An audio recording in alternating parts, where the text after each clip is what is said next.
Welcome to the Virtual Ball Boys Football League podcast. My name is Chris, and I am joined once again by my good friend, Matt. Wasting away again in Margaritaville. Searching for my lost shaker of salt. Salt, salt, salt, salt, salt, salt. There's a lot. Why is there so much salt? Salt. Oh. First of all, I was just like, I was like, is there? First of all, sorry for the text notification. But I was confused as to why you were saying Margaritaville, and now I'm just even more confused. Why a focus on salt? There's a lot of salt. There's just salt everywhere. I mean, that's kind of my persona in general. There's just salt everywhere. Both in terms of the feeling of being salty, as well as all of the food that I consumed.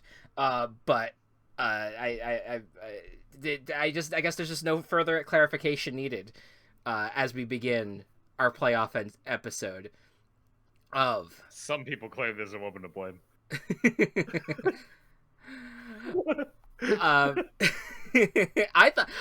Kelsey in the chat in our Twitch chat saying I'm losing my mind. I thought Matt was dropping the beat. It was gonna break into a margarita dubstep mix. I was hoping for that. I was kind of hoping that would happen. And I realized it did have that cadence as I was like building up to it. That wasn't the original intent. Yeah. Also, side note. I dropped the salt. I didn't drop the beat. I want to just say a side note real quick. My mom is asking me if I want honey barbecue or buffalo wings, and I said both for my birthday. Nice. And I was just like both. So that's just to add to the salty. Oh, you have a birthday soon. That's right. I do have a birthday coming up. Not super soon, but it's a month. You know, that's soon enough. Anyways, welcome everybody to the Virtual Ball Boys Football League. It's the playoffs. Which, by the way, playoffs happening now. We should inform the other GMs. Yeah, that's probably in our Discord server that we have set up for our group of individuals who've partaken. Oh, god damn it! All right, whatever. Links just sometimes just don't work in Discord, and it annoys me. Anyways, whatever. You gotta get the HTTPS:// That's included. Man. That's you forgot that. Of course I would forget something like that. That's so important. Yeah. Anyways, so we are gonna go ahead and play through the first 4 games of the playoffs. There are 7 games in all.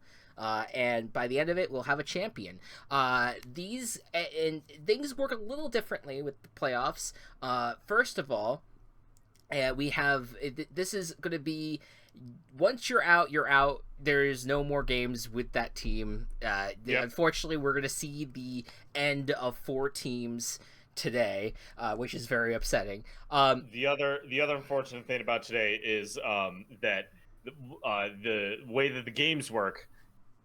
Because points don't matter from here on out, if it is out of reach for one of the teams, we will stop and move on. Yep, it's no more. We will mercy rule. Yeah, no more trying to. We have to play to the end and excruciating games that are they're just blowouts. So there's no stopping it. Like it's over. Once it's over, and we're moving on. But the other thing too is that we last year we did something a little different where we did neutral sites. We're not doing that for the first round. I decided. Instead, we're going to be doing selecting 3 neutral sites for the semifinals and for the championship, and we're going to talk more about that in between the games today. And we're going to decide for sure where everyone's going to be playing in the Eastern Championship, the Western Championship, and of course. The Big Spoon. The Big Spoon, which is the name of our championship, which we haven't. I don't know if we've really addressed that. We don't that much. It's obviously the Big Spoon is our competition to the Super Bowl. Yes, it is the championship game in which the 2 teams compete for the Big Spoon. During the first season, we initially planned to actually mail out spoons to all the contestants. We never ended up falling through with that. No, we did not. But we probably won't do that. But it is a theoretical spoon that is on Ricky's mantle, that's on Anthony's mantle, and maybe on a new person's mantle when it's all said and done here. And the way that I set up the schedule is that we're actually going to be starting with the Western matchup and then the Eastern matchups, and that's just because the East is hosting the overall championship this year. So we're going to have West go first as the road squads, and then the home squad gets to go second. Yeah. Now, without any further ado, I guess we should go ahead and play. No more table of scandals either. We have everyone's gone clean. Everyone has gone clean for the playoffs. So we will not have to worry about any scandals, but we do want to bring back the table of scandals for future seasons. But for now, we're just for the playoffs, we want it to be as fair as we can make it in this final stretch. But again, the dice tell all. That's how this thing works. All right. Without any further ado, let's get to the first game, which is, for the first time in a non-middle game slot, the Tacoma Glass Orcas. Damn. they've been sitting in either the 2 slot or the 3 slot the entire season, and finally they are a debut matchup against the Joplin Ghost Hogs. This is going to be an interesting game because I think that, Matt, when we look at the Tacoma Glass Orcas, we really looked at them prior to last week really being the worst team in football, and yet by beating Lafayette last week, they became a 3rd seed in the Western Conference. And who knows, with the stats being as weird as they are, and how like the numbers are all the same for both of these teams except you just flip the signs, like it leaves for an interesting matchup. Like, things could get weird here. Both matchups with Joplin were one score games, if it's worth anything. And I would also like to again point out that Tacoma is the 2nd highest scoring offense in the league, only behind Euclid, but their defense has just let them down pretty much every single game so far. Yeah. Joplin, meanwhile, I think has had a pretty balanced season, maybe more balanced than anyone. It was really, they went 2-2 in the first half, went 2-2 2-2 in the second half. They were really, it was like they debuted with a win, then they lost 2, then they won at the end of the first half, and then they looked like a strong team after week 6, and then they kind of faltered or actually, no, I'm looking at that weird. Never mind. Win, loss, win was the first half, and then loss, win, loss was the second half. Oh, so they have some weird patterns going on. Yeah. But hey, if you're gonna keep with that pattern, this could be a win for you here at Tacoma. Yep. So we'll see what happens. It's gonna be exciting. Matt, you're gonna be playing the role of the Tacoma Glass Orcas. What are the stats for them? The Tacoma Glass Orcas have an offensive -1, a defensive -3, and a ball handling of +4. And the Joplin Ghost Hogs have a stat line of offensive +1, defense +3, ball handling -4. And as we do, Tacoma, you are going to get us started on offense. Here we go. All right. The playoffs are underway. 3, 2. Nope. Oh, not quite. 3, 2. 1. That's gonna be a dirty one to start us off on offense. Oh, okay. Tacoma. Okay, great. Well, that's a 14. All right, so I get disadvantage on the ball handling check. Yep. That is my first, both natural ones. I get rolled 2 natural ones in 1 ball handling check. Oh, no. Both will count for my counter. Natural ones. And as well will prevent me from scoring. So I got a dirty one and then 2 natural ones for my first 3 rolls of the day. Jesus Christ. What a way to start. Oh, man, we should not have sung the praises of Tacoma. I feel bad now.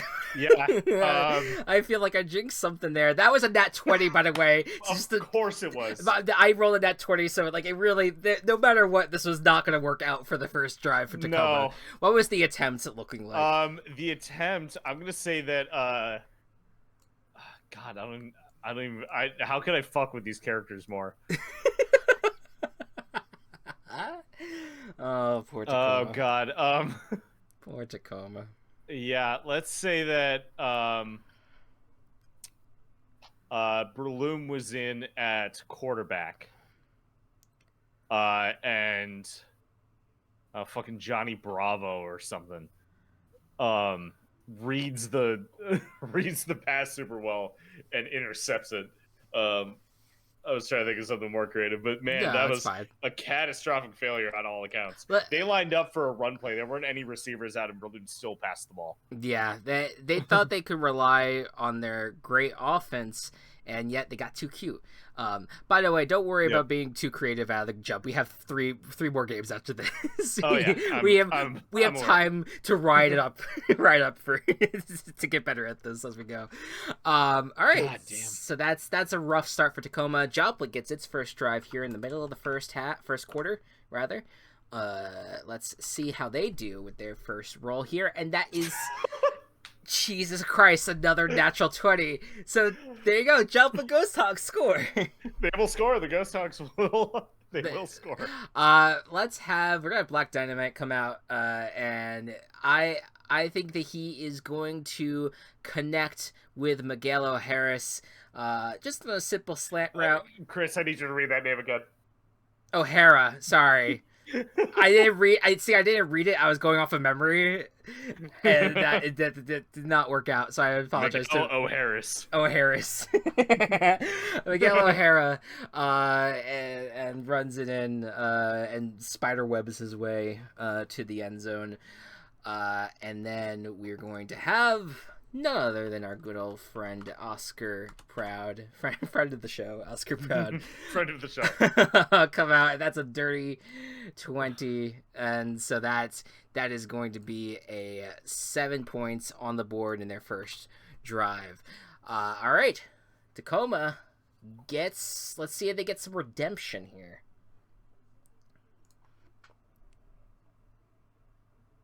That's a 9 on offense, a regular number. That's good. we need some regular numbers sometimes. That's a 5, another very regular number. They will get advantage, and their advantage gives them an 11 for ball handling. And that's a 10, so that's a touchdown for Tacoma. All right, we will put Fierce Deity Link in, and he is going to connect with Teba, keeping that Zelda connection alive. And starting out this team very well. There we go. And bringing out Blaziken. Yes, Blaziken to kick. He is successful. That's 15. There you go. All right, so then all tied up as we go into the second quarter. Joplin with its next drive. That is a dirty 20 to start things off. That will be a 12. And then you have -4 on ball handling here. That's a 15. That's pretty good. Does beat the 6, so right. Joplin will score. There you go.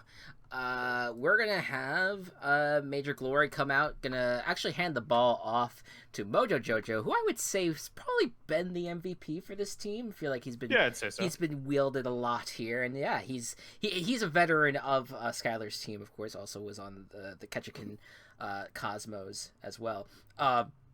And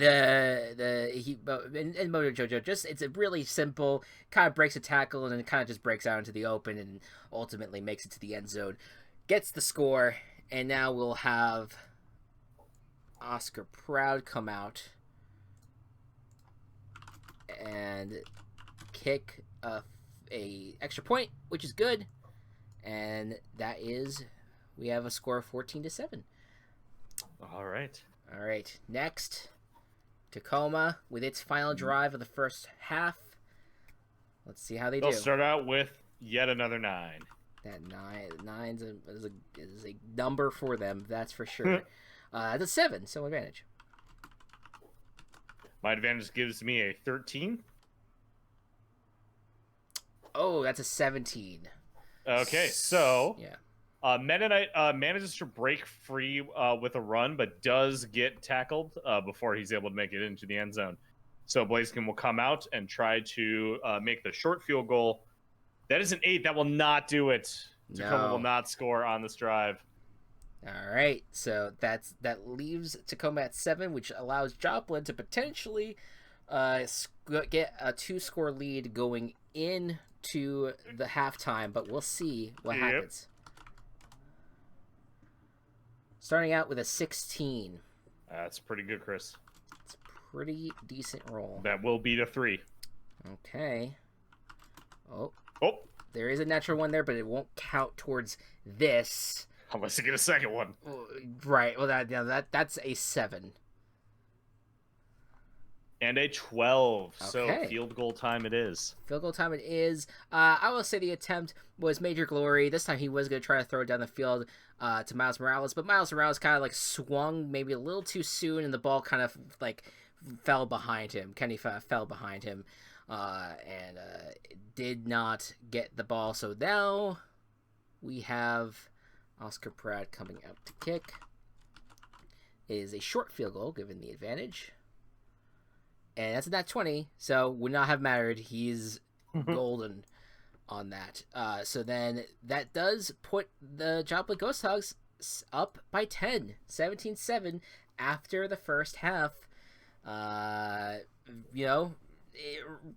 the best start for Tacoma, but not out of it yet. Got plenty of game left. Everyone has 3 drives across the board. Tacoma, how about you get us started with the second half? That is a 17. Okay. And that's an 8. Advantage it is.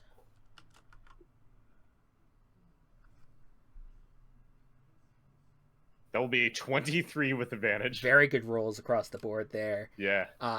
But that's a 20. That's crazy, but it's a dirty 20, so it's not a stop. Tacoma gets the score. Tacoma does get the score. This is going to be a Fierce Deity Link connection. He seems to be their best one with Knights this time. Knights taking them down to the 1-yard line, and then Aegislash is actually going to get the run in for the touchdown. Blaziken coming back out to kick. And he once again misses. Uh-oh. So maybe Stone Journer is going to have to come in after this. But that is a huge missed kick from... Blaziken. Huge missed kick from Blaziken for Tacoma. There you go. 17-13. So at least they closed the gap, but ultimately Joplin now has the chance to kind of once again extend their lead. We'll see how they do with their first drive of the second half. Whoops, I rolled the wrong... Well, that's a natural one, so it wouldn't matter anyway. Okay. I rolled the wrong modifier, but it didn't matter. All right, so we're both at 2. Yes, there you go. But yeah, Joplin does not get the score. I'm going to say the attempt was Black Dynamite, handing off to Raiden, and then, man, I wish I knew Metal Gear Solid better so I could make a funny thing happen here. You know what? Here's the funny thing that'll let happen. Of course, as we've noticed, we're playing in Vice City, and I've joked that we're on the streets of Vice City. I'm gonna say that Raiden accidentally fumbles Kenny, and before anyone can pick him up, he just gets run over by a truck. Seems about right. Yeah, and we've is it just the force is what kills him, or is part of his body emulsified? Oh my god. Wow, I don't know if we have to go into detail there, but I mean, I would say the force probably. The force of a giant truck running you over probably does it. But there you go. So Kenny dies, and ultimately there is no score there. Luckily, it'll be replaced by another Kenny in a bit. But go ahead. Tacoma has an opportunity here, end of the third quarter here, with a chance to get back in this. Yep, they gotta try to get ahead as much as they can. They'll start with a 7. And that's a 19. My disadvantage will give me an 11. And that's an 18. So that was okay. rough rolls from the perspective of Tacoma. Great rolls of your Joplin. But yep. And after they stalled a bit, they are going to have to try to kick a long field goal. And Blaziken didn't do that well, so Stone Turner's now going to come in. Okay.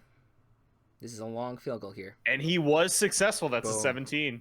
There you go. All right. Blaziken, I'm disappointed. I'm not mad, just disappointed. All right.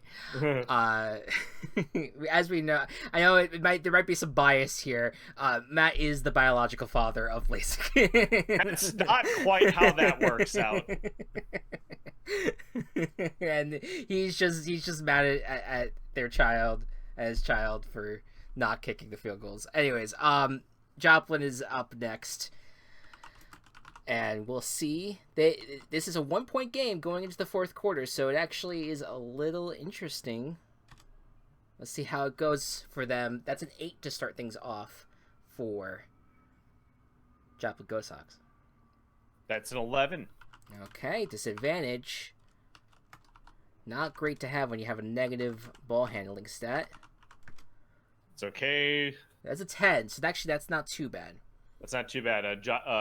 Tacoma also has a negative defense stat, so right. Just how that is a 7. Yes, and Joplin will score. Joplin will get the score Black Dynamite back in it, and this time they have the new and improved Kenny being thrown down the field. And this time Miles Morales times his swings just right to catch the child and swing into the end zone for the score. Oscar Proud up for the kick, and the kick is good, so that will put a very interesting twist on this final drive for Tacoma. 24-16, which means that Tacoma, in order to at least tie, or at least try to tie this up, needs a touchdown and a 2-point conversion. They do. So this could be the last play of the game if it doesn't work out. Correct.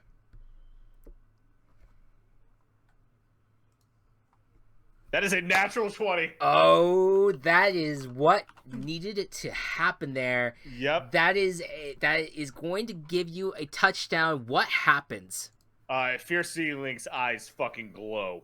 And he goes into the most powerful form that he can get into, and launches the ball for awaiting Knights for the score.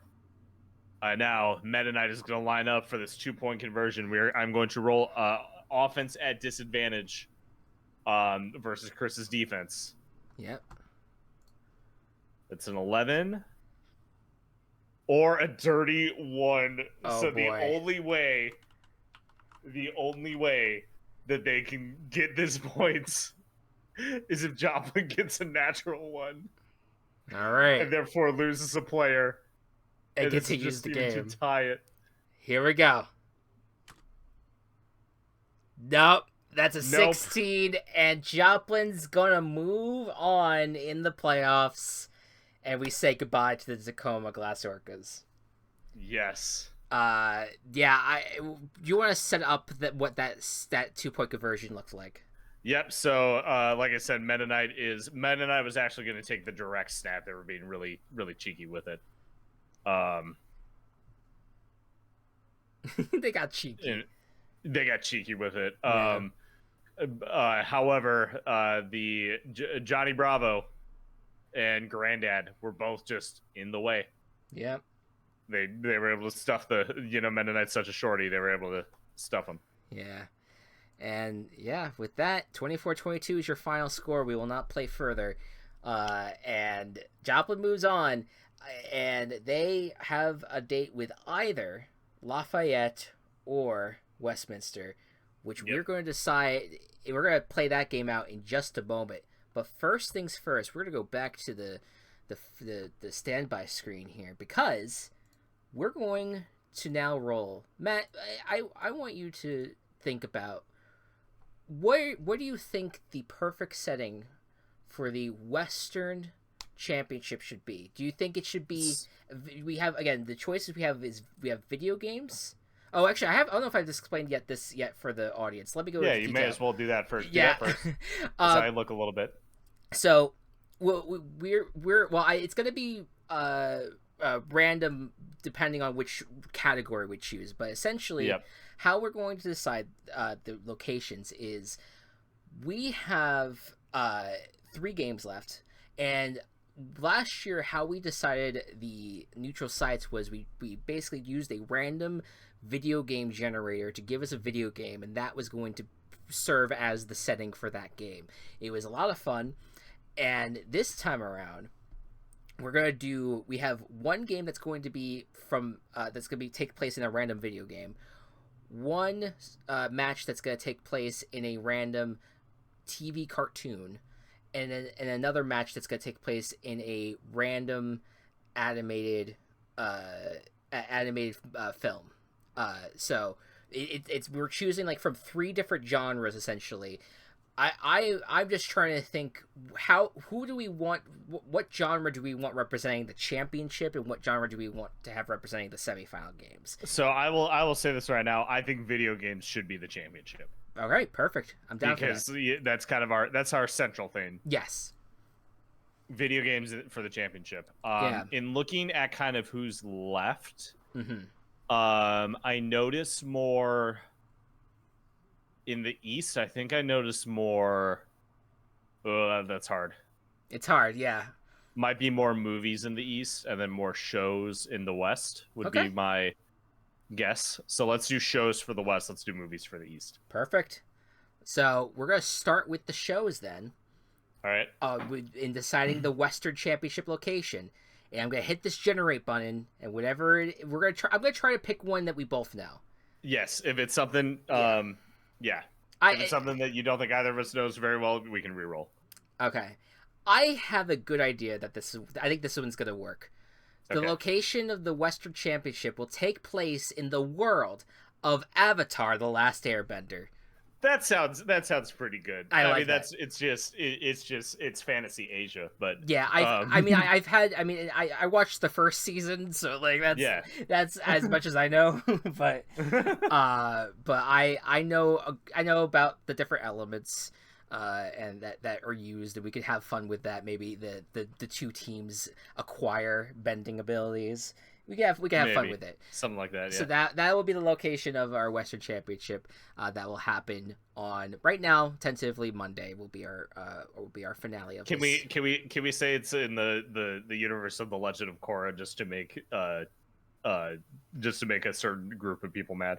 Yes, 1,000%. I don't know who this group of people is, but yes, I want to make them angry. The Legend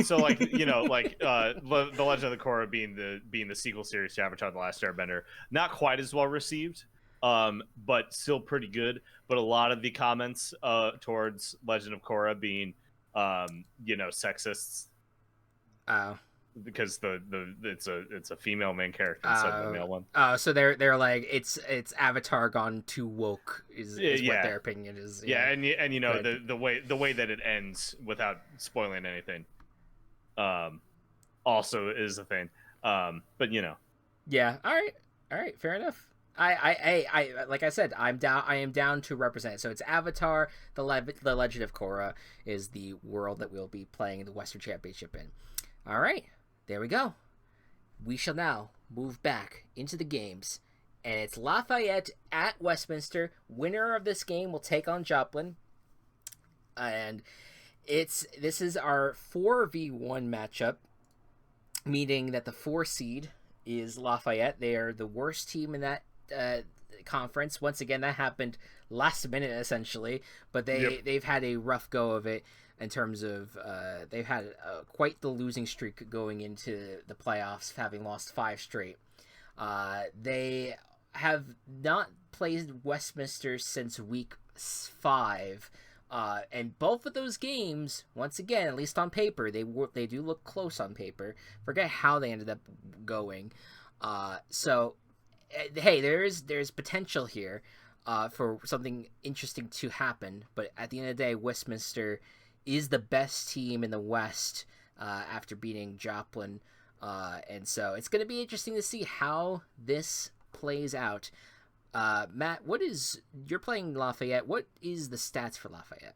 The Mud Otters have an offensive +4, a defensive 0, and a ball handling of -4. And playing the Westminster Mecha Moose, I will have an offensive +2, defensive +1, ball handling -3. All right. Without any further ado, let's just jump into it. I will go ahead and start on offense with +2 on my roll, and that's a 17 to start things off. That is also a 17, our first straight up and down roll of the day. Yeah, it's been a bit since we've done this. Yeah. All right. Well, very rare. Very rare. But it All works right, out. so let's see how it goes. That's a 10 versus another 17. Okay.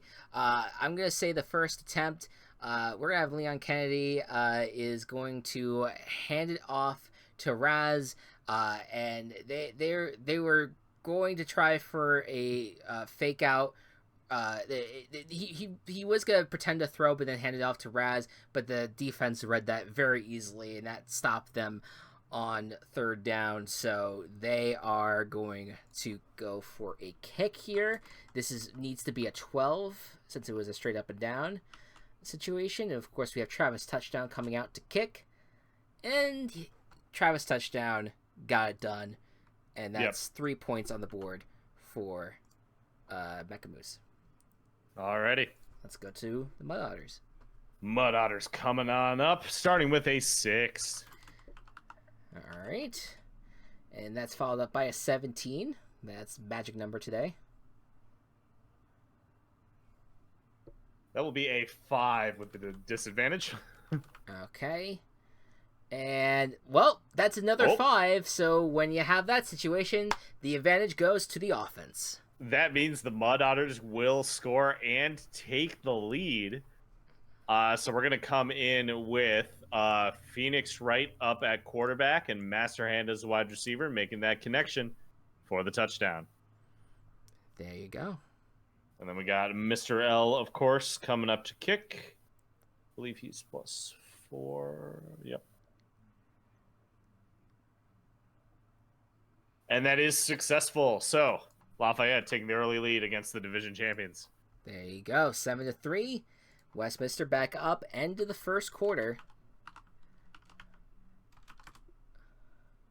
And that's a natural 1. Oh, horrible start for the Moose today. Yeah. Not where you want to be. No. Yeah, they brought Titus, and they were going to throw it down the field, and Corvo went invisible. They're gonna do one of those like invisible trick plays, but then Titus just threw it to the wrong spot, and they thought that something invisible was gonna catch the ball, and it just didn't work out, and therefore it is no good, and that was on 4th down, so that is a turnover, and we go back starting in the second quarter with Lafayette potentially looking to extend the lead.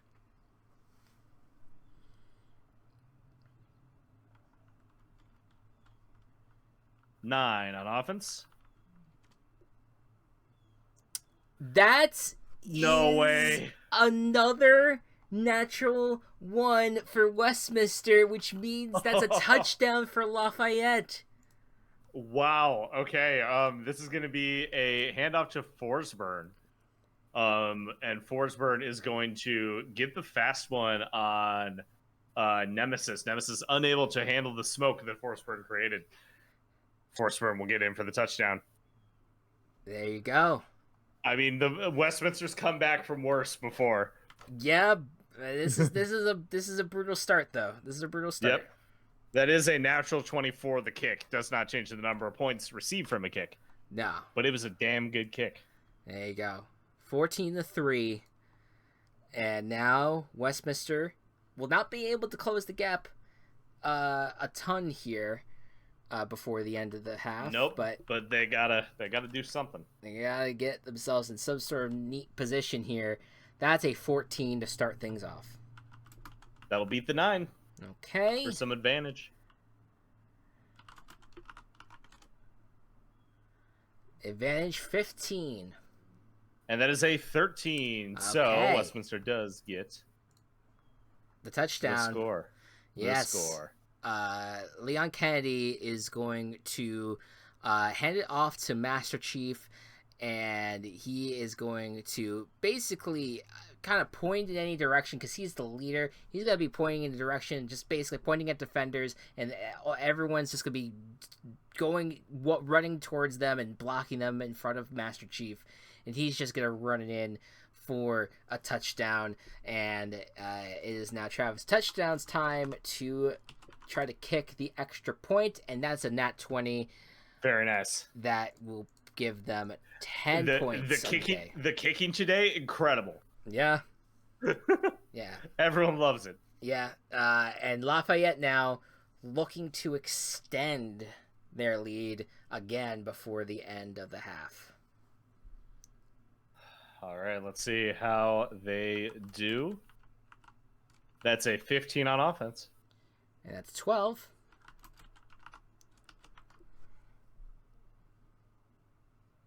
That's a 14 with advantage. And that's a 19. Ooh, massive stop. Huge stop. For Westminster. Yep. Keeps the game within one score.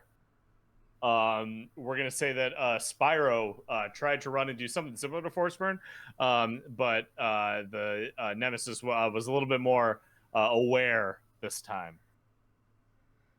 And Mr. L is going to come out to kick. And that is good. So, Mud Otter is still ahead by a touchdown. But the Mecha Moose definitely doing a great job keeping the game within their reach. There you go. And we've reached halftime. And we will now just roll right in to the Westminster's next offensive drive. And that's a 10 to start things off. 13 for defense. Okay, so disadvantage.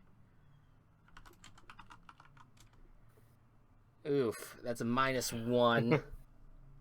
And that is a 6. Okay, well, at least you still got a chance to kick a field goal. We'll say, yeah, they didn't make it far down the field. Leon Kennedy kind of was throwing short passes a bunch, and ultimately they just could not get a third down, and so now they're going to have Travis Touchdown come in, try to kick a long field goal here, try to be a 15, not even close. That's a 6. Oh. Just wide left there, and the door is opened for Lafayette to blow the doors off Westminster. That is a 6 for their offense roll.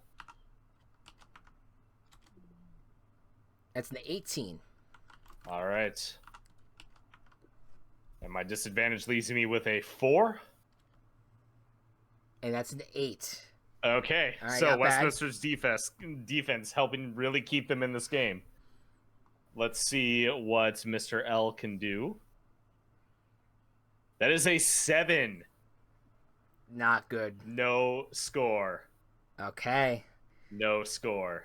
We return to Westminster, end of the third quarter here. 2 opportunities. They got to catch up. 18. That's pretty good. That's a 2. Okay. You get advantage. That's 18 on the advantage. Oh, wait. And a... Wait. Yeah. I made a mistake. I did my defensive ball handling. So that should have been a 14. And you know what? My defense roll was also a 14. So we're good. They will score. They still score. That was close. And yeah, it was tight. This was a throw deep ball down the field, kind of like a Hail Mary situation. Had Neon White going up against we'll say Master Hand. And Master Hand's just kind of like forming like an umbrella above Neon White. And what happens?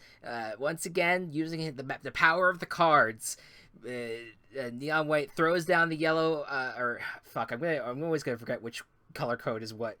It's been a bit. I'm gonna say he throws down the yellow card and he kind of like gets that double jump above Master Hand, grabs the ball, and comes down to the ground with it in his hand. That is a touchdown, and they are an extra point away from tying it. And that is a tied bald game, folks. Close fucking game. I said tied bald game. The bald game. That's a tied bald game. All right. Tied ball game. Heading into the fourth. Lafayette has 2 drives versus Westminster's 1. It's looking better for Lafayette here, obviously, having 2 more chances to score. They're going to start out with an 18. Yep.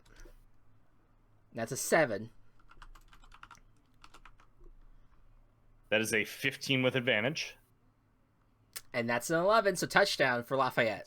Touchdown for Lafayette. This one is going to go to Swift himself. Passed from Mr. Wolf. That canine connection right there. And then Mr. L, of course, coming back out. See if he can kick a good field goal. And he does. So, Lafayette in the lead by 7. Westminster has to score here. Score a touchdown here. Otherwise, the game is over. All right. We are in sudden death mode. Just to add some context to this, by the way. Last year, let's start 2 years ago. Westminster was upset by the number 4 seed in Anaconda. Or not Westminster. Anthony's team, which was Weatherford. Weatherford. A lot of W teams. Weatherford was upset by Anaconda. Which was Kelsey's team. Kelsey's team. And then last year, he got the redemption, beating the 4 seed. And now, back in this position, can he come back? That is the question. That is the question. That's a 15 to start things off. That is a 14. Oof. Huge advantage. Huge advantage. 16. 5. All right. All right. Holy crap. Westminster is still hanging on. We're going to have Titus come out this time. And this time, the invisible play is going to work. Throws it down the field. Doesn't seem like anyone's there. Then all of a sudden, the ball lands in the hands of Corvo, who's going to become invisible, and he's going to have scored. And now, I know that Corvo has a lot of abilities. I just lean very heavily in the invisibility because it's just the one that I played. I did not play Dishonor. I played Deathloop, and that they have a lot of power overlap between those games. And so and invisibility was always my favorite. Anyways, that's a very you ability. Yeah. I mean, come on. All right, and with that, we're going. So I personally, what do you think? And you can ignore me on this. Yeah. And do what you want. I think that you need to, because like a field goal from Lafayette will win it either way. Yeah. Whether you go for 1 or 2. Yeah. So that doesn't really matter. That doesn't really matter. I think that you need to do what is more likely to tie you the game rather than try to win the game right now. That's just me personally. All right, so then let's kick it. Yeah. Then. Travis touchdown's going to come out to kick. If he doesn't get it, it's over. Oh! No! 9! Oh my god! It was a 9, which is just 1 away. Oh no! And that means we have an upset in the VBBFL. The Westminster Mecha Moose will not continue. And the Lafayette Mud Otters, who have been on a 5-game losing streak going into this. The first game that the Mud Otters have won since week fucking 3. God. Holy mackerel. 24-23, and of course, who else but Travis touchdown but to let them down. Oh man, and in the end. He didn't even get his touchdown, Chris. He didn't get his touchdown. He didn't get his touchdown. You know what though? You gave him his 2-point conversion a couple weeks ago, so there's at least that closure. But no touchdown for Travis touchdown. He doesn't deserve it. He didn't close out the game. He didn't kick it. Oh man. And there you go.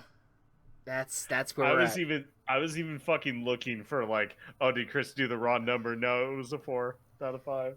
No, that is a way to go out right there. So All West, right, Mr. Mechamoose. Yeah, can we do a quick post-mortem for our 2 West teams?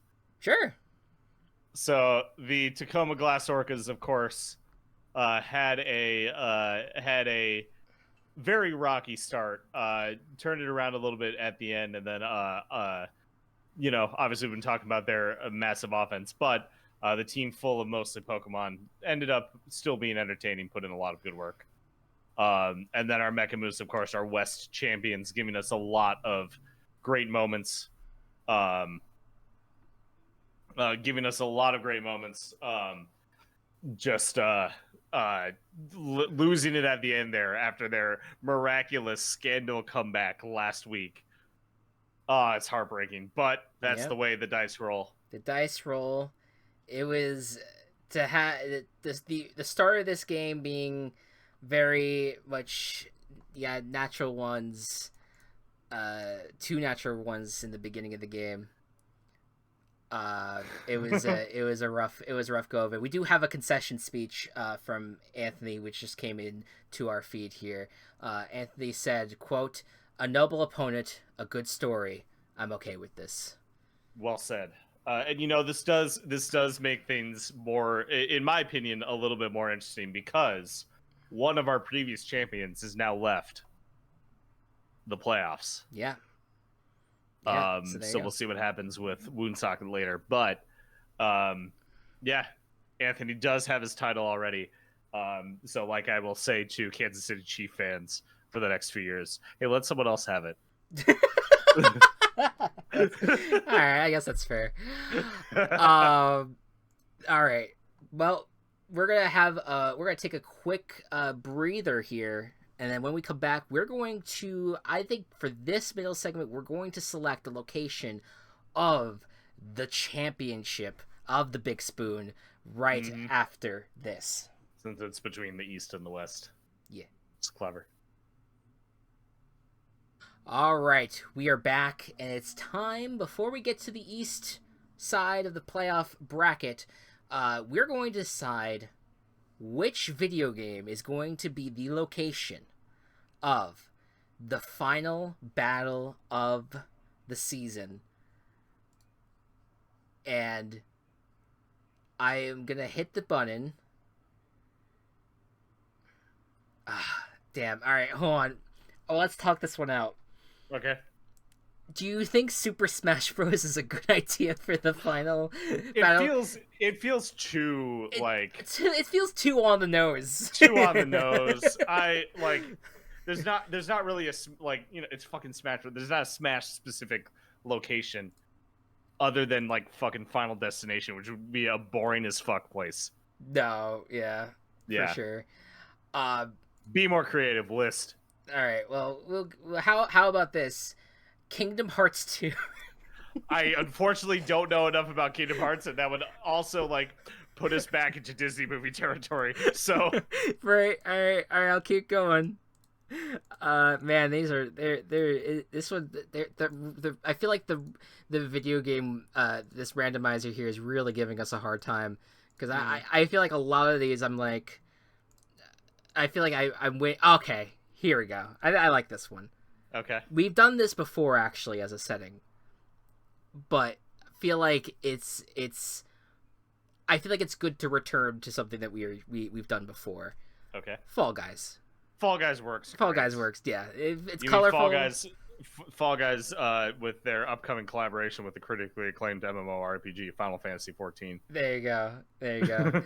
I also think too there's a lot we can do with that. There's so many different obstacles and games and Walsh says the Me channel should be the finals arena. I disagree, Matt. I disagree.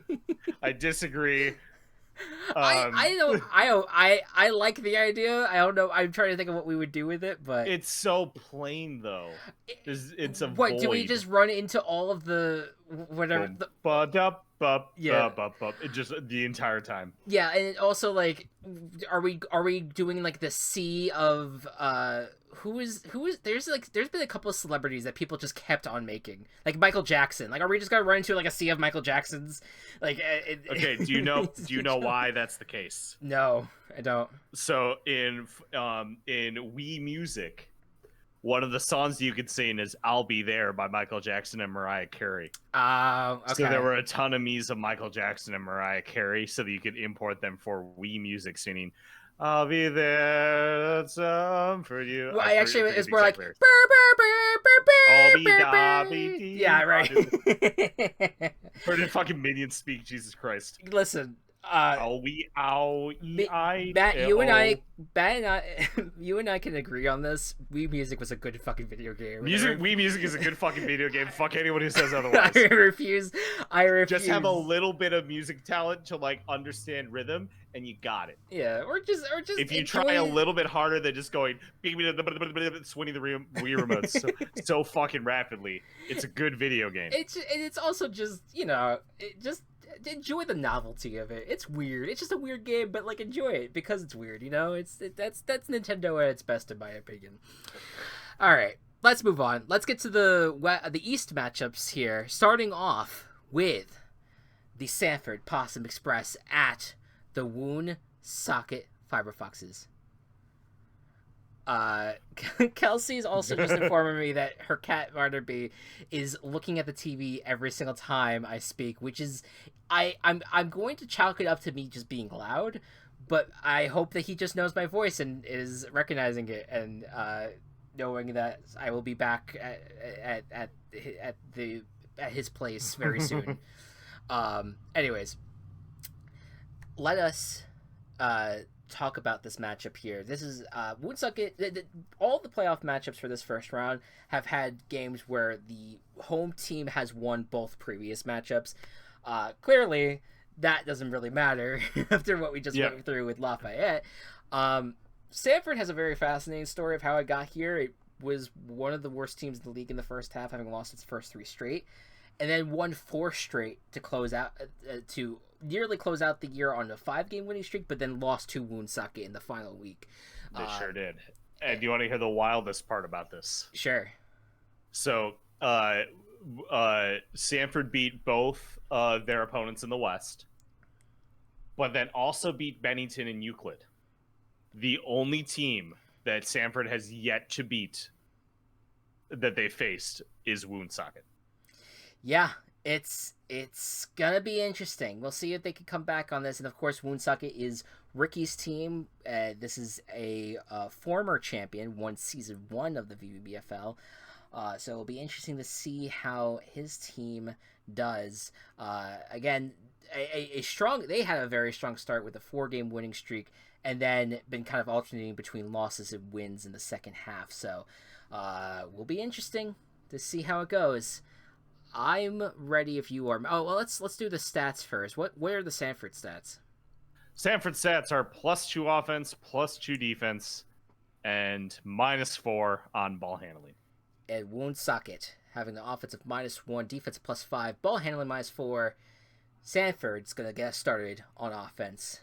Here we go. Kelsey, I will also be inconsolable if you lose because I put a lot of fucking emotions into Sanford's journey this season. And we're starting out with a 9 on offense.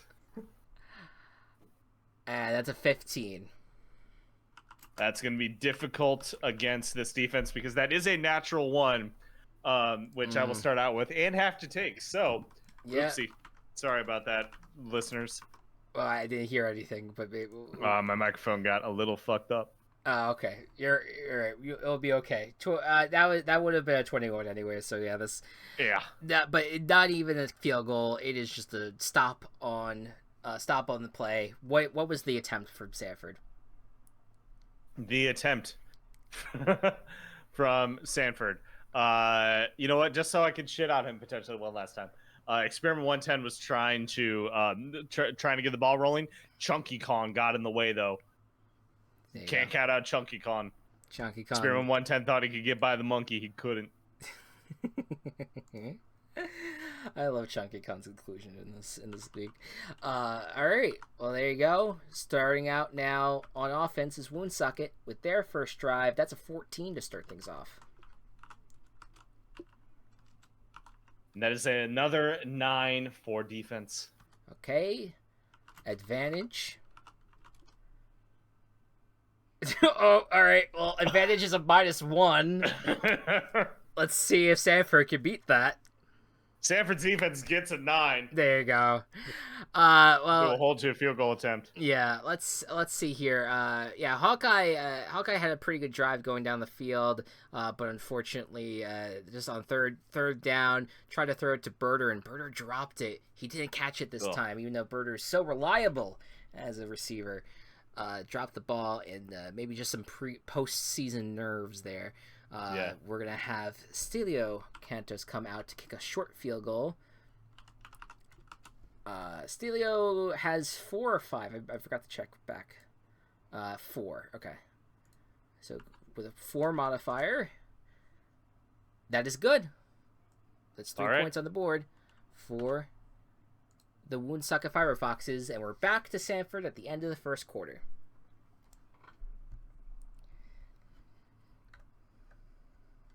Gonna start out with a 6 on offense. Okay. That's a 14. And can you honor Walsh's request? Hi Barnaby.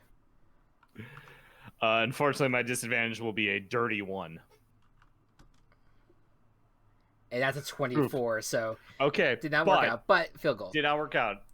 But field goal is in the cards. We're going to have Art come out. See how he does. And he will put 3 points up on the board. That's a 21. There you go. All right, tied. Sanford doesn't come out. Doesn't come out to. Comes out even. Doesn't come out too bad. There you go. Yeah. So at end of the first quarter here, tied ball game. We're back to Woonsocket to start out the second quarter. And that's a 15 to start out. Nope. I'm gonna just redo that. Yeah, we can't decipher that. That is a 7. I think that rolled a 3, but either way advantage.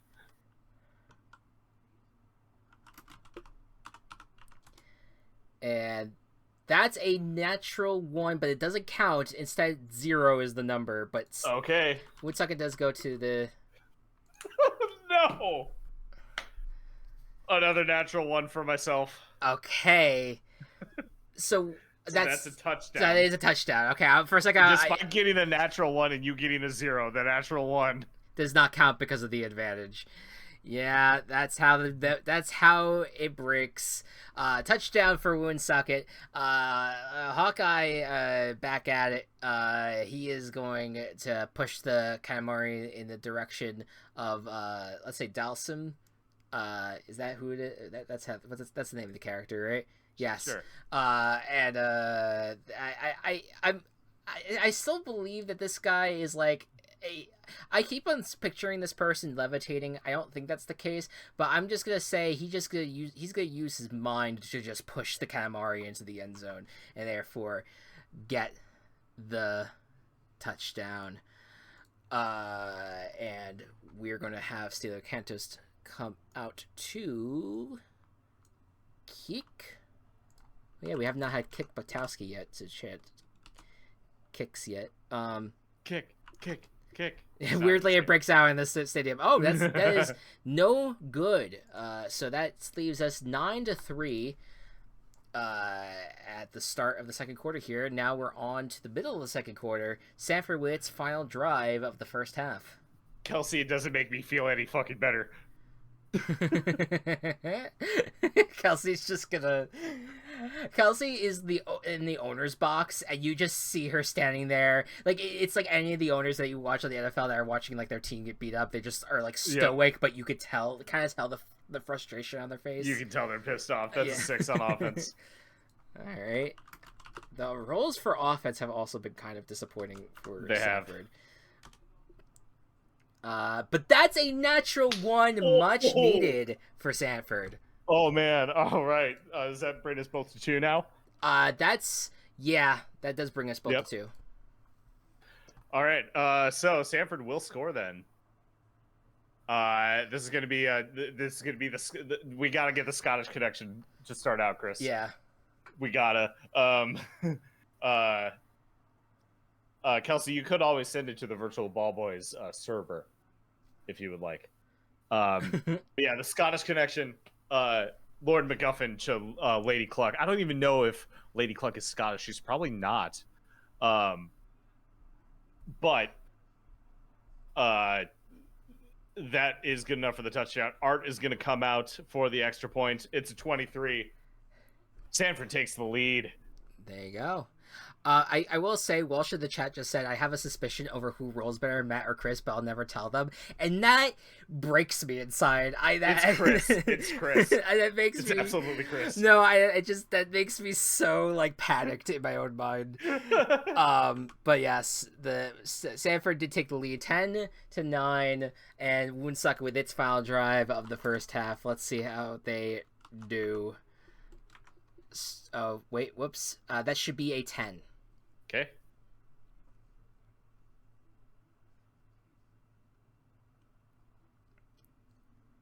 That is a 13 for me, disadvantage. Okay.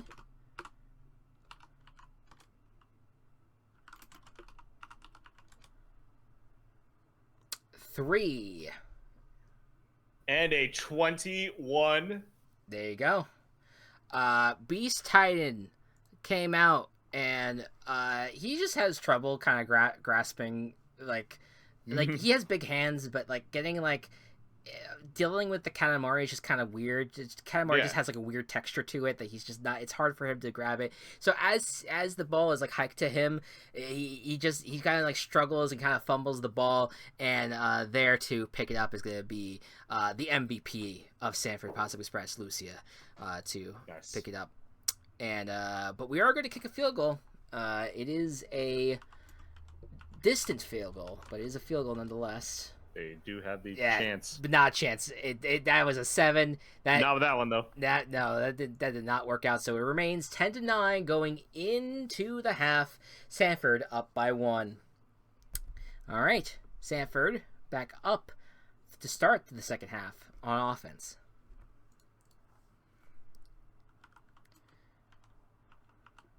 That is a 19.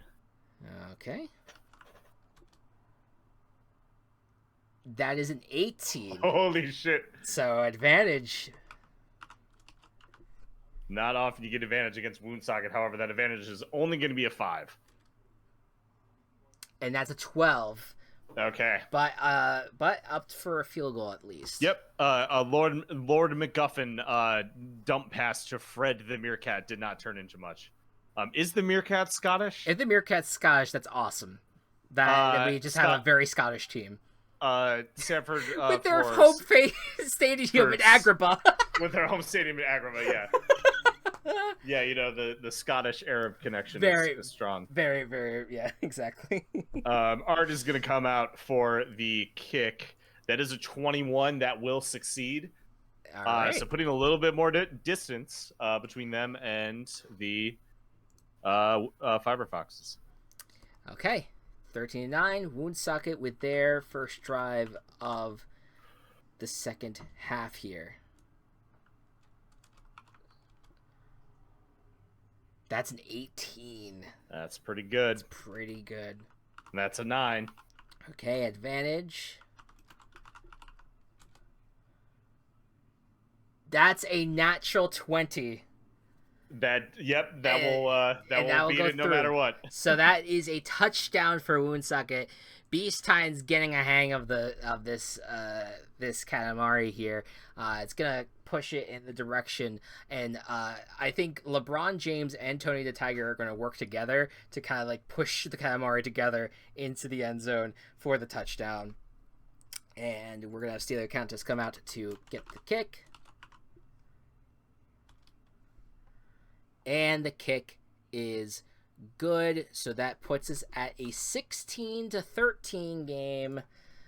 uh, after the first two drives of the second half, and it's time for the Possum Express with their end of the third quarter drive.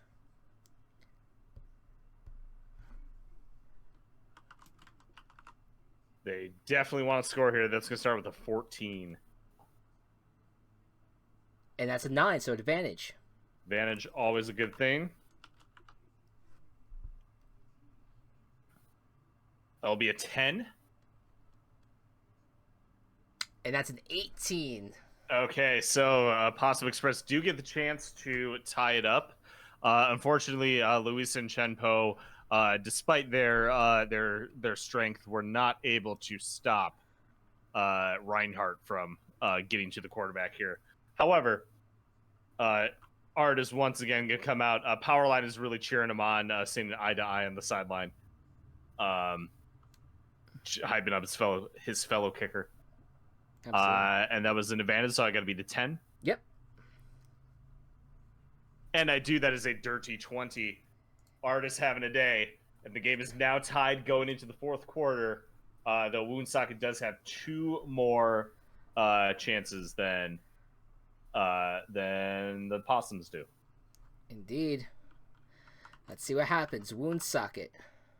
First drive for them of the fourth quarter. That's a 14 to start things off.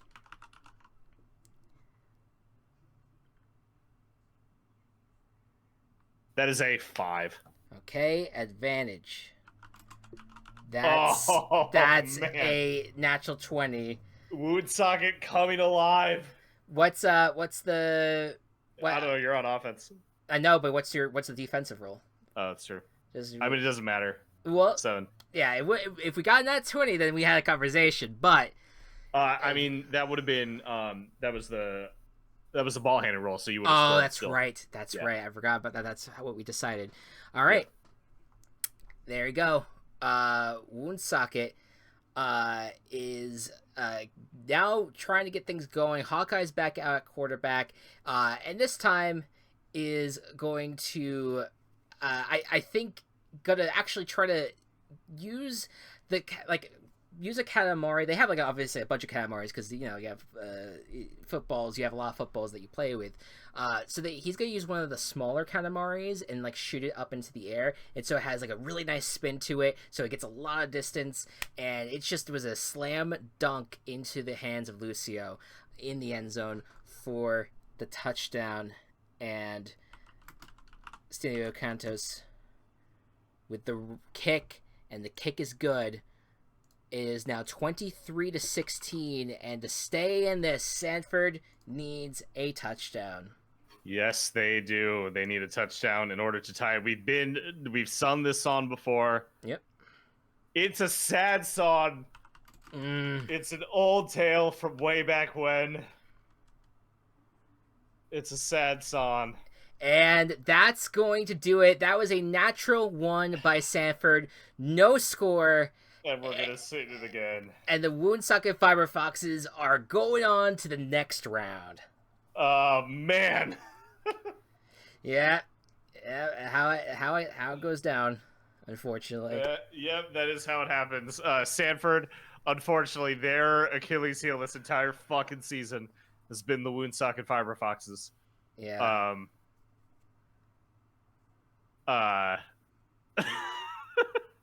Their players are missing their fucking feet. What? Beast tired because of how I cropped it. Yeah, okay. Well, listen, it's hard to find a full top-down image of Beast Titan on the internet and to easily crop it, okay? It took me a while to find. Anyways. Oh my god.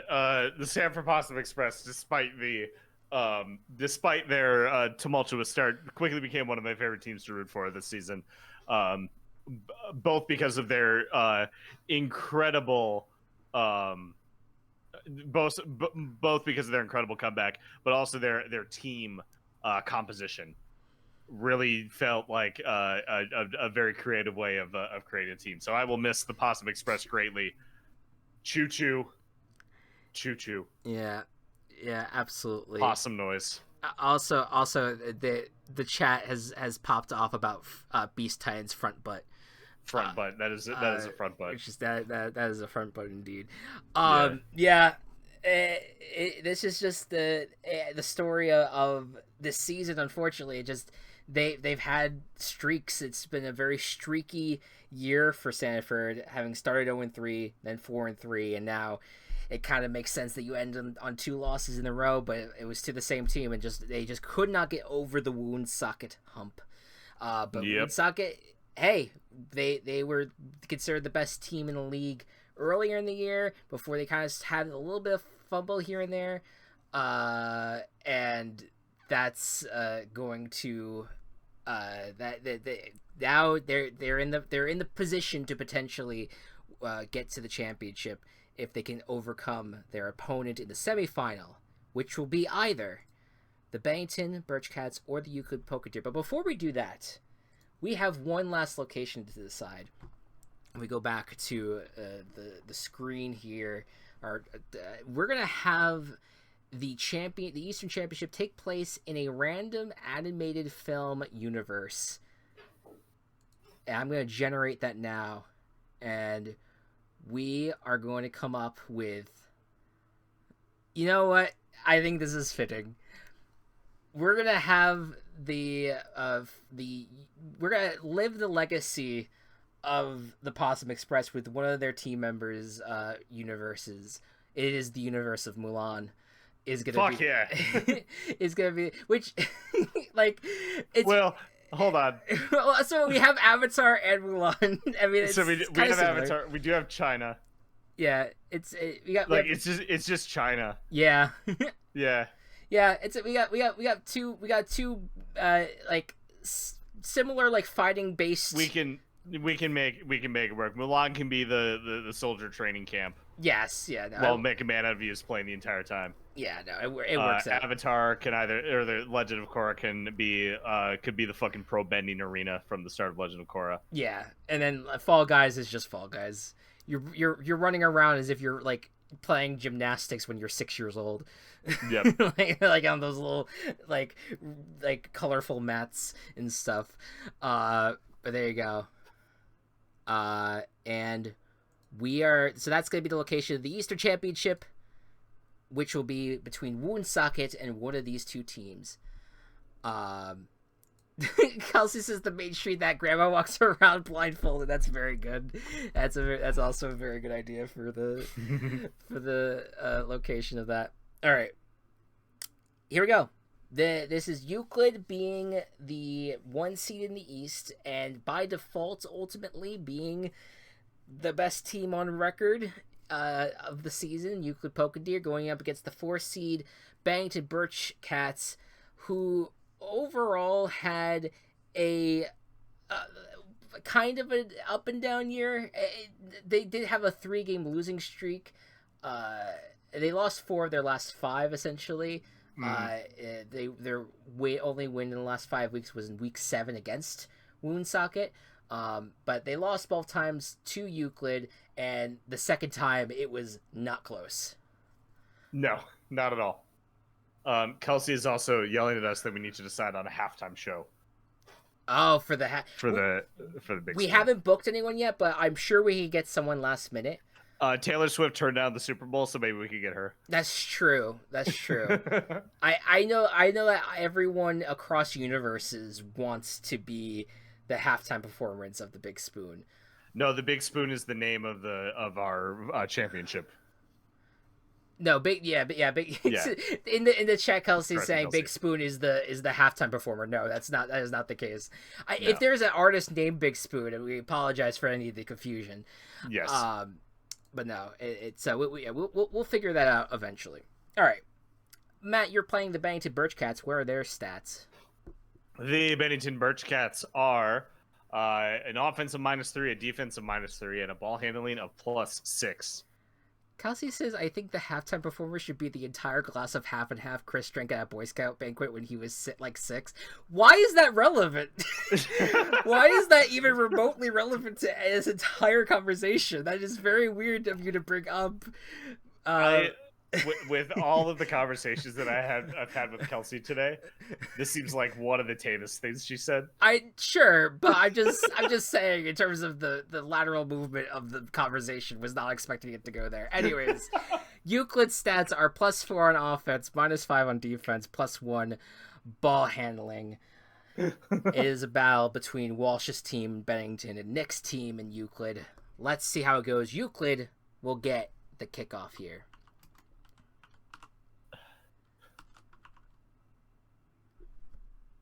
Oh, halftime, half and half. Oh, okay. I see. That did not land with me initially. I apologize. 13 is the start of this game. We need to play this game. 13. Offense. That's 6 on defense. Okay. And then that's a 9 for advantage. And a -1 for defense. All right, Euclid gets the touchdown. King Leonidas, he's kind of not been like the face of this team. He's there, but he's but there's just some powerful freaking people that he has, and he's just gonna they work their way down the field, and then he's gonna throw a pretty easy lob into the hands of the Flash, who doesn't really need to activate his powers to get away from the defenders. It's just a normal football play. The Flash pulls it off. And we are going to have the best kicker in the league, in Sanji, come out and try to kick the field goal. And just barely. Maybe Sanji's a little rusty, but it does get it in. And that is 7 points on the board for Euclid to start things off. Bennington is up now. I'm gonna predict right now. No, I don't want to say anything. Don't predict anything. I can't jinx shit anymore. We can't jinx anything anymore. Yeah. I can't. It's gonna be 7 for offense. So you gotta learn your lesson. Yep. That's a -1. All right. Advantage will give me a 22. And that's a 9. Touchdown, Bennington. Okay. Awesome. Bennington does get to score here. And you know what? Since Walsh brought it up, this rivalry is going to start early. Jonathan Joestar targets down Amity Blight, who is facing off against Dio in the receiving game, and does manage to outfox his opponent to have Amity score for the touchdown. And now Kick Batowski's coming out. The Chows are shouting, "Kick, kick, kick, moo, moo." And Kick is successful with his field goal. Perfect. Kick, moo. Like it starts alternating almost. Yep. All right. And we will now go back to Euclid. End of the first quarter here. Let's see if they could score again. That is a 23 to start out. That is a 6 on defense. 6. That's a natural 20. Oh my god, why do you keep getting these? Yeah, it's... Where the fuck are all these coming from? I don't know, but that's a natural 20, and that is a touchdown for Euclid. See you later, Kelsey. The Hulk is going to grab the ball, the mini nuke, and is going to just rampage himself down the field. And knowing that he's got to score the touchdown, and knowing the rivalry between Jonathan Joestar and Dio, Hulk is just gonna like walk up to the sideline and punch the shit out of Jonathan Joestar. Will that be a flag? Absolutely not. That's we just allow that stuff here at the VBBFL. Yep. All right. So XFL, who needs him? No, yeah, right. Come on. Let's bring out Sanji for the kick. And that is good. Jonathan's fine. He recovers. He's gonna recover. Yeah. He'll be fine. He's got the stand or whatever that makes regenerate like Wolverine, right? Right, exactly. I guess I don't know. I have no idea. I don't know Jonathan Joestar. That is 1,000,000% factually incorrect. I just wanted to make Walsh have an aneurysm. Okay, all right. I would have gone along with it. I would have been like, oh yeah, that's definitely what it is. All right. Anyways, that's a touchdown and a successful kick, and Bennington will start the second quarter now with a drive.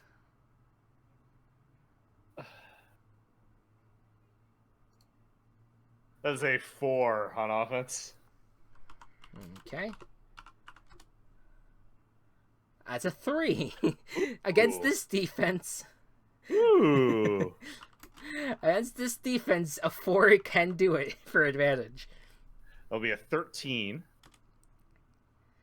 And that's a 0, so that's a touchdown. Right. Bennington gets to type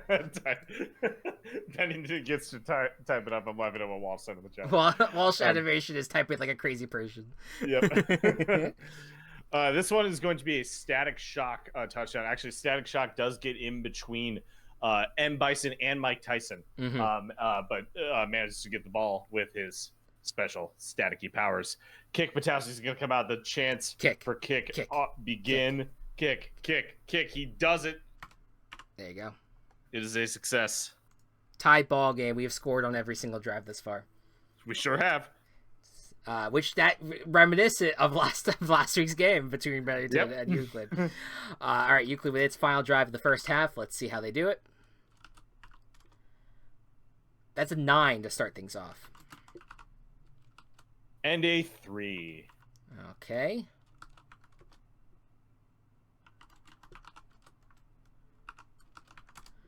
And a 16. Damn, that's pretty good. That does beat the 8. And touchdown goes to Euclid once again. This time we're gonna have. What the fuck is this guy? Juggernaut. Juggernaut's gonna take the mini nuke, and he's also once again like it's just how do you even begin to tackle these running backs? They are just fucking huge. And yeah, Juggernaut's just gonna kind of run through every single individual that tries to stop them. So that means he's actually gonna basically pick up Fang and just throw him to the side. A giant Tyrannosaurus Rex just toss him to a side and just running for the end zone. It's just a cheat code at this point. And of course we will go ahead and Sanji has the kick. And the kick is good. So that puts us at 21-14. And Bennington is up for its final drive of the first half. And the final drive of the first half. Right. 6 on offense. You scared me for a second. I was like, wait, are we at the end of the game? That is a -3.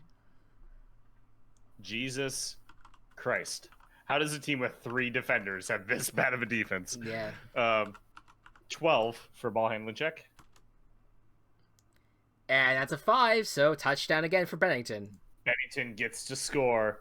We tie it up. This one is actually Colossus off of the O-line. Is not the right team I'm looking at. Batman Beyond off the top of the O-line is actually going to declare as an eligible receiver and to get the pass from Keyleth for the touchdown here. Kick Patowski, of course, coming out again. He gets more fans each and every week. Kick. Everybody loves kick. Kick. Salt. That's 17. It's a battle between the best kicker in the league and the most beloved kicker in the league. Oh yes, right now yes. is what's happening. Like, yep. Kick Patowski may not have the stats that Sanji has, but he will be chanted on no matter what. Absolutely. You don't hear any Sanji chants. Anyways, all right, end of the first half, and it's just 21 even. We have not had a single stop yet. We've also, knock on wood, have not had a single nat 1 yet either. So true. That maybe plays a factor into this thus far. So here we go. Second half starting. Euclid with the first drive. Well. Chris. I knew that was gonna be a jinx. That's a natural one to start things off, so that's a stop for the Bennington Birch Cats. This is huge for them. Huge For Bennington. I'm gonna say, King Leonidas was gonna try to find Optimus Prime, which you would think it would be easy to find Optimus Prime in this, but Optimus Prime wasn't ready. He was still kind of mid transformation, so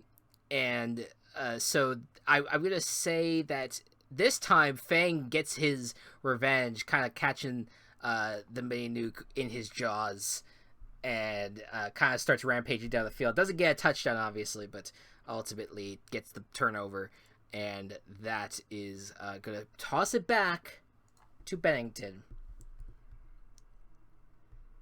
Holy shit, that could be massive for Bennington in this game. They could. They started with a 7 on offense. And a 0. Oh, well, that is a natural 20. Yeah, that is gonna go through very easily. Bennington scores. Jonathan Joestar is taunting Dio at this point, where he is looking at Dio the entire fucking time, and the receiver that he's with, but then throws it to Clancy, which nobody's looking at. Clancy gets the touchdown here. Kick Patowski coming out. Extend to the lead to 7. Shall he? He shall not. Oh. Kick getting a little too confident. Little bit too cocky. Does miss. He hits the uprights. So it's 27-21 then. Yes, it is. But Bennington does take the lead for the first time today, regardless. Yep. Euclid now, everyone with 2 drives left. Euclid is at the end of the third quarter looking to try to get back in this. They do need a stop. 16.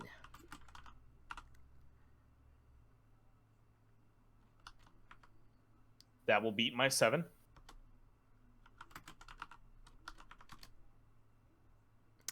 And that's a 19. And a 0. Okay. So, bet Euclid scores. Yeah, now it's going to get interesting. We have the Time Wizard come out. He's going to catch a short ball from King Leonidas. And then, of course, he's just going to freeze everyone in time. Not like last time where we had the Time Wizard have people start to relive their childhood traumas. Instead, he just freezes them in time. He just easily walks into the end zone and gets the score. And Sanji's going to come out to kick, and that's a second natural one. So that's a tied ball game for you. That is absolutely fascinating at this point. What we have here happening going into the fourth quarter, a tied ball game again going into the fourth quarter. It's been close. However, as always, the second team to go does have a bit of an advantage here. Yeah, Bennington has 2 drives. Euclid has 1. Euclid needs a stop. They desperately do. That is a 7 to start out. Oh, that your roll did not show up for me. Oh, I promise it's there. Oh, you rolled in a different chat. That's why. Oops. Pretend I rolled in the right chat. Yes, yeah, I totally. You're fine. That's a 5. Okay, let me go to the right chat this time. Yeah. All right, with advantage. That's a 17 with advantage. You need a nat 20. That's a 5. Touchdown, Bennington. All right. Jonathan Joestar is on top of things. He's going to spread around the love. Each of his receivers has got one so far, so let's give one to Adam Eve. There you go. And see what Kick Batowski can do this time. He once again misses. Oh my god. This is huge. It is big. All right. Well, last try for both teams here. A reminder, this is 33-27. It's a 6-point game. Euclid gets a touchdown, an extra point. They take the lead. If they get a touchdown and miss the extra point, it'll be tied ball game. Anything less, and that's game over, and Bennington pulls off the upset. The major upset. Let's see what happens. Euclid starting things off with a 23. Oh. Natural 20. Oh! From Bennington's defense. My goodness! Bennington manages to pull off the upset against the best team in the league. Holy... Oh my god. Moly. The Bennington Birch Cats and the Lafayette Mudhunters on the same day. We will have no 1 seeds move on to the next round for the first time in VBBFL history. That is no 1 seeds, no 3 seeds. It's a 4 seed versus a 2 seed in both championship games. Bennington moves on. What an incredible turn in events here in season 3 of VBBFL. Yeah, I mean the Polka Deer, what a season from them. Like obviously best offense, and even with a lower defense stat, managed to still win a bunch of games. But Bennington just had the right couple of plays when it mattered, and unfortunately, we are losing the Polka Deer today. I do think that out of all these logos, I think I got to give it to the Polka Deer for being the best logo. Yeah. Shout out to Walsh again for making those logos. Shout out to Walsh for all of the logos. They're all fantastic. Yeah. But the Polka Deer, obviously, after losing game 1, have kind of been this stalwart team throughout the season, and it's going to be weird not having them when it counts the most. Yeah, I think like. And looking at the defense, like defense for Bennington in general, like that it is amazing that we've had multiple years, I think, of Walsh's team wielding a ball handling heavy team, and it finally paying off. This is the first time that Walsh is moving on to the semifinals.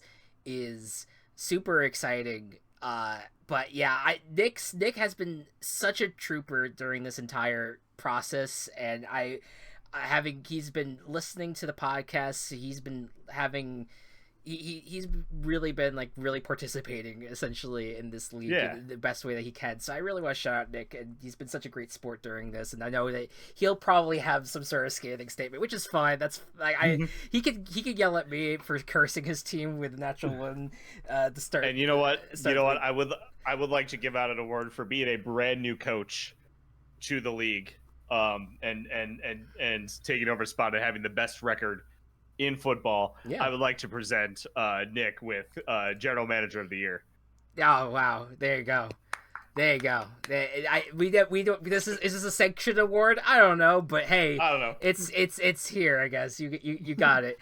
Thank you for softening the blow that I'm sure I'm gonna take later from Nick. No, just kidding. He was an exciting addition, but I again, like, I know we were talking a lot of Euclid, but shout out to Bennington, man. That is just very, very fun. And now Bennington goes up against Woonsocket, and let's remember, a couple weeks ago, they lost 4 of their last 5. That one game they won was against Woonsocket, and That's true. It was a handled victory, by the way, too. So this is it was not close. This is not a walk in the park necessarily for Woonsocket in the next round, and so. There you go, folks. So just to recap, in the next episode's the finale. Yep. We will have, in the West, our first matchup will be between the Lafayette Mudhunters versus the Joplin Ghost Hogs in the world of Avatar: Legend of Korra. Sorry, not Zora. Jesus Christ. Zora is a very different media property. Or is that Zorro? Never mind. That's why I'm thinking. Zora are in The Legend of Zelda. Oh, there you go. Right. And then... Which, by the way, none of my fucking friends have finished Tears of the Kingdom, and I'm still losing my goddamn mind over the game. I'm so sorry. It's just... it's not my type of game. You know, You're one of them. I gotta take my time with it. That's all. I know. And then in the East, Bennington will take on Woonsocket in the world of Mulan. And then the winners of those matchups will play each other in the championship game live from the Fall Guys universe. It'll all happen in the next episode.